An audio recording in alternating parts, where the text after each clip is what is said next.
오늘 시편은 여러분 현실의 고통이 너무 심하고 괴로운데 하나님의 은혜로 우리를 회복시켜 달라는 아삽의 시입니다. 특별히 하나님과 이스라엘 백성들 간의 관계를 근거로 해서 은혜를 구하고 있습니다. 이를테면 이런 거예요. 아버지시니까 한 번만 용서해 주세요. 엄마니까 한 번만 도와주세요. 뭐 이런 거예요. 관계를 근거로 해서 은혜를 구하고 있습니다. 여러분, 그런데 본문으로 들어가기 전에 시편은 여러분 표제가 굉장히 중요합니다. 표제가 굉장히 중요한데 오늘 80편의 표제에 뭐라고 써 있습니까? 아삽의 시. 한번 다 같이 읽어보겠습니다. 시작. 아삽의 시. 아이고 주여. 자, 다시 한번 시작. 아삽의 시. 인도자에 따라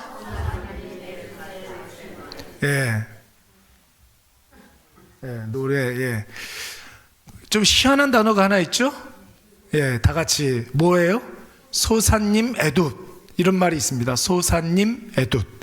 어떤 뜻일까요, 여러분? 시편 표제는 이 시에 대한 간단한 배경이나 그 시를 어떤 리듬으로 노래해야 되는지, 혹은 어떤 선율로 노래해야 하는지, 여러분 설명이 나와 있는 그런 그 해설입니다.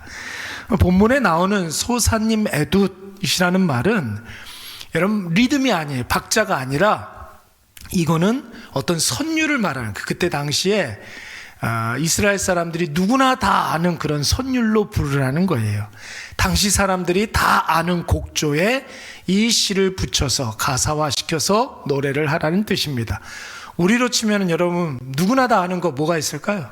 신자나 불신자나 모르는 사람이 없는 내 주를 가, 이런 찬양이 있잖아요. 이를테면 이런 곡조에다가 이 시의 가사를 붙여가지고 부르라는 거예요. 그러니까 요셉을 양같이 인도하시는 이스라엘의 목자여, 뭐 이런 식으로 이런 선율로 부르라는 거예요. 그러면 여러분 소사님 에둣이라는 말은 또 어떤 의미가 있을까? 이 말은 여러분 소사님이라는 말과 에둣이라는 말의 합성어입니다. 소사님이라는 말은 여러분 백합화라는 뜻이에요. 백합화는 거룩하다, 정결하다, 순결하다, 이런 의미가 있거든요. 그래서 여러분 수산화 뭐 이러면 뭘 말하는 거예요? 수산화, 이게 백합화를 말하는 거예요. 소사님, 이렇게.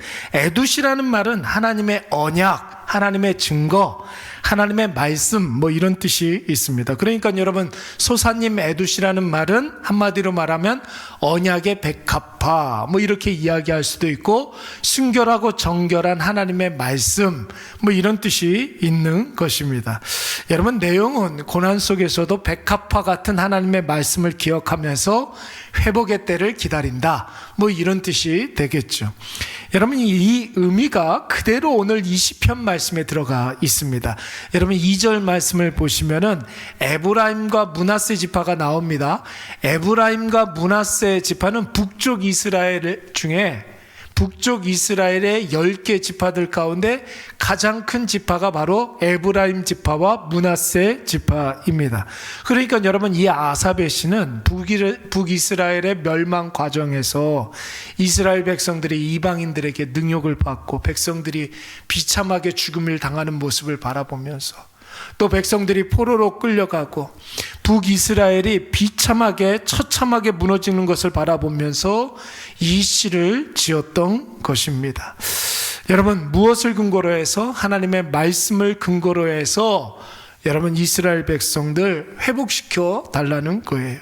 특별히 이 말씀을 주신 하나님이 이스라엘의 목자 되신 하나님이라고 그랬잖아요. 1절 말씀에 보시면은 우리 다 같이 한번 읽어볼까요? 1절 시작. 요셉을 양떼같이 인도하시는 이스라엘의 목자요, 귀를 기울이소서. 그룹 사이에 좌정하신 이여 빛을 비추소서. 하나님 뭐래요? 목자라고 이야기하잖아요. 목자요. 여러분 목자라고 이야기하고 있어요. 하나님이 목자면 이스라엘 백성들은 뭐예요? 양이죠, 양. 목자는 양에게 어떻게 하고 있습니까? 어떤 존재? 늘 함께하는 존재잖아요. 그리고 포식자들로부터 목자는 양들이 먹힘을 당하지 않게 하기 위해서 보호하고 지켜주는 존재이고, 좋은 목초지로 목자가 인도하지 않습니까? 그리고 양들이 혹시라도 다치고 아픈 곳이 있으면 싸매주고 치료해주고 돌봐주는 게 목자의 역할입니다. 그러니까 오늘 아삽은 이스라엘의 어떤 고통스러운 현실 가운데, 멸망의 고난 가운데 하나님께서 우리와 함께하여 주시고 지켜주시고 보호해 주시고 인도해 주시고 치료해 달라는 그런 은혜를 지금 간절히 기도하고 있는 것입니다. 사랑하는 여러분, 오늘 이 밤에 우리가 기도해야 될 것이 바로 이거예요. 하나님, 나를 회복시켜 주시되, 하나님 나와 함께하여 주시고 나를 지켜 보호해 주시옵고, 특별히 좋은 곳으로만 우리를 인도하여 주시옵소서. 나의 마음이 상하여 싸우니 주여 이 시간 우리를 치유하여 주시고 회복시켜 주시옵소서. 여러분 기도하시기 바랍니다. 오늘 이 밤에 우리가 기도해야 될 것이 무엇이라고요? 회복을 위해서 기도하시기 바랍니다. 여러분, 세상 존재하는 모든 교회들의 본질은 하나이죠. 예수 그리스도의 몸된 그런 교회들입니다. 그런데 교회들마다 가지고 있는 색깔들이 조금씩 다 다를 수가 있습니다. 아무리 같은 지역에 있는 교회라 할지라도 여러분 교회들마다 가지고 있는 색깔들이 다 달라요. 여러분 똑같은 청색, 똑같은 파란색이라 할지라도 여러 가지 색깔이 있다는 거 혹시 아십니까? 디자이너들은 여러분 파란색 하면 무슨 색인지 몰라요. 구체적으로 어떤 색깔인지 번호를 이야기를 해줘야 합니다. 그러니까 뭐 파란색 중에서도 뭐 스카이 블루가 있고 로열 블루가 있고 네이비 블루가 있고 베이비 블루가 있고 뭐 이런 번호가 있단 말이에요. 교회들도 여러분 다 똑같은 교회처럼 이렇게 보이지만 교회들마다 색깔이 다 달라요. 여러분 그러면 우리 이레교회가 가지고 있는, 이레교회만이 갖고 있는 독특한 색깔은 무엇이었을까요? 무엇일까요? 한번 생각해 본 적이 있습니까? 여러분 우리 이레교회는 회복이 있는 교회가 되어야 할 줄로 믿습니다. 어떤 교회예요? 회복이 있는 교회가 되어야 하는 거예요. 우리 교회 구성원들 가만히 이렇게 보면은 여러분 대체적으로 회복이 많이 필요하신 분들이 우리 교회를 이렇게 출석하고 있어요. 무너진 신앙을 회복해야 할 분들이 있고, 자기의 삶과 삶의 어떤 생활이 다시 시작해야 되는 그런 분들도 있고, 상한 마음과 상처 입은 감정을 회복해야 하는 분들 있습니다. 여러분 이런 모든 분들이 이레교회에 와가지고 말씀의 강력한 능력을 경험하고 복음의 승리를 경험해야 될 줄로 믿습니다. 그러면서 우리의 신앙을 회복하고 삶을 회복하고 상한 마음과 더 나아가서는 우리의 비전을 회복하는 그런 다시 시작하는 그런 이레교회가 되시기 바랍니다.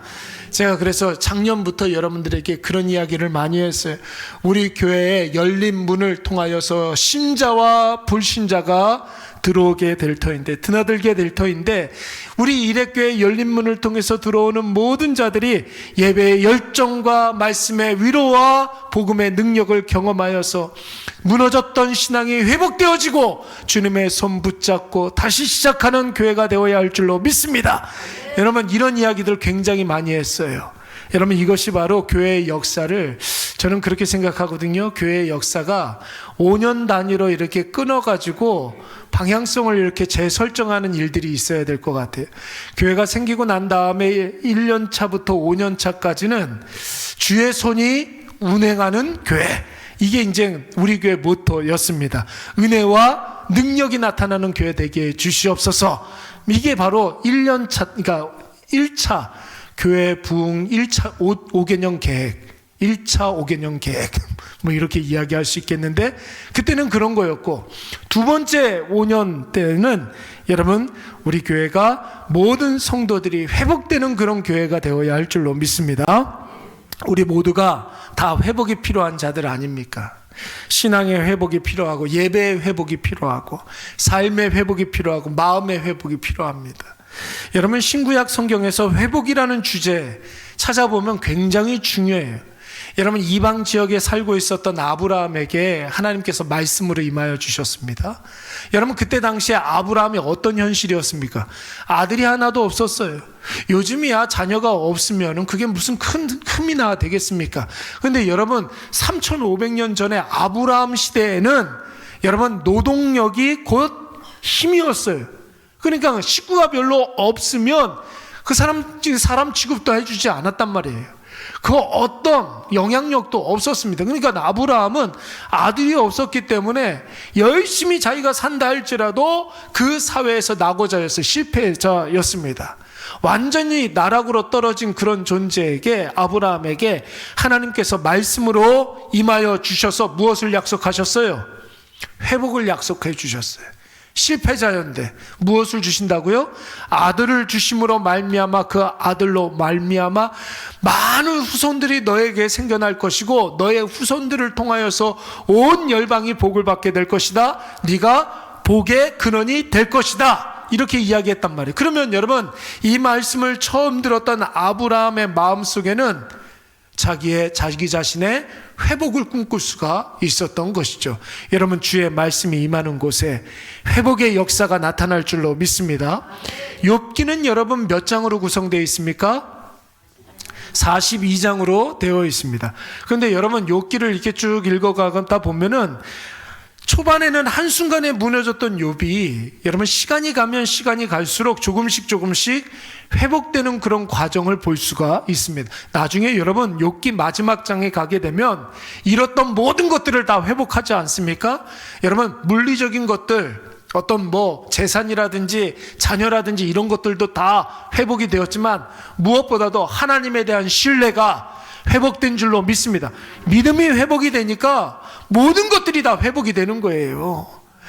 그 회복된 믿음이 모든 것에 영향을 미치면서 감정도 기분 좋은 감정이 들게 되고, 상황은 힘들지만 여러분 비전을 통하여서 하나님 아버지께서 나에게 주신 사명의 놀라운 역사가 보이게 되고, 여러분 믿음이 회복이 되니까 모든 것이 회복되는 줄로 믿습니다.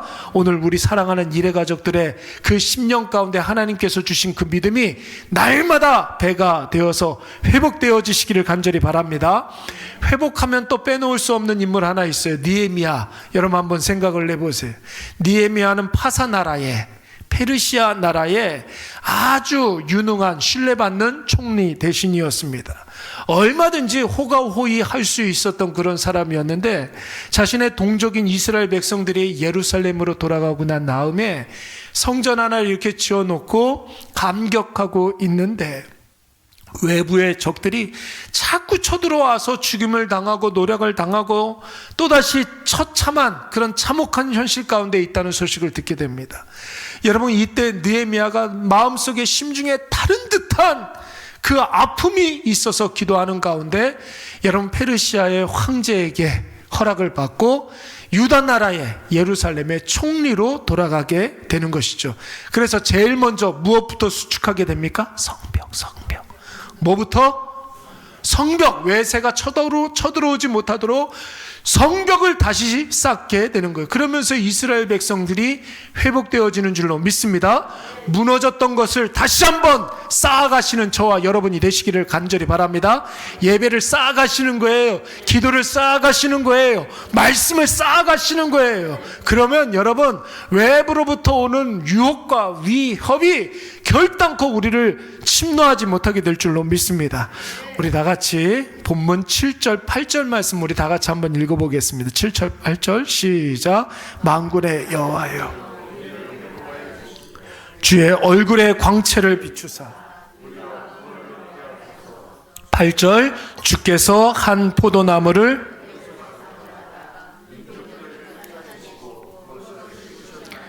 아멘. 여러분 7절 말씀에서는 회복을 강구하고 있는데 구체적인 회복의 모델이 나오고 있지 않습니까? 여러분 누누이 말씀을 드리지만 이스라엘 역사 가운데 가장 최전성기를 구가하던 시기 언제였을까요? 이스라엘 역사에 있어서 백성들이 가장 자랑스럽게 생각하는 그 시기, 여러분 하나님 앞에서 가장 옳게 보였던 그 시기 언제였을까요? 바로 가나안 정복기였습니다. 여러분 그때 하나님이 앞서가시면서 이스라엘 백성들 대신 싸워주시고 하나님의 승리가 이스라엘 공동체의 승리가 되고 개인의 승리가 되는 그런 감격적인 그런 순간들 아니었습니까? 하나님의 영광이 자신의 영광이 되는 그런 때였습니다.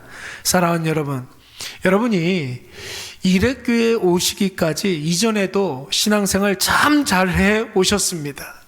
하나님의 은혜로 우리가 여기까지 온 줄로 믿습니다. 은혜가 있었기 때문에 하나님께서 오늘 이 은혜의 샘터인 이레교회로 보내주신 줄로 믿습니다. 그러나 여러분 꼭 기억하시기 바랍니다. 우리의 신앙의 전성기는 아직 오지 않았습니다. 맞습니까, 여러분? 저만 그런가요? 저는 제 인생의 신앙과 그 어떤 것, 모든 것의 전성기가 지금이라고 생각해요. 예, 우리의 신앙의 전성기는 아직 오지 않았습니다. 예, 그렇습니다. 여러분, 그러니까 기대하는 마음으로, 소망하는 마음으로 하나님의 그 회복과 다시 시작함을 여러분, 우리가 다시 한번 마음에 고대하시기 바랍니다.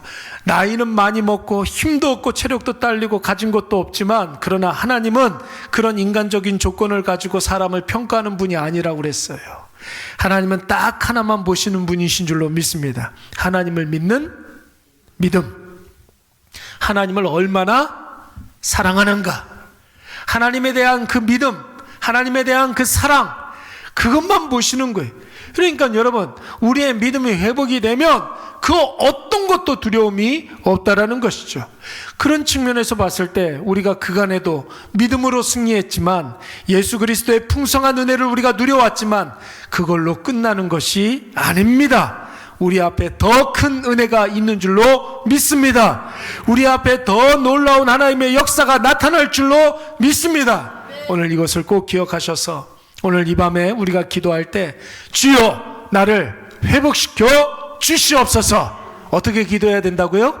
주여 나를 회복시켜 주시옵소서. 나의 믿음을, 주를 향한 간절한 사랑을 회복시켜 주시옵소서. 하나님의 영광이 나의 삶의 풍성이 나타나게 하여 주시옵소서.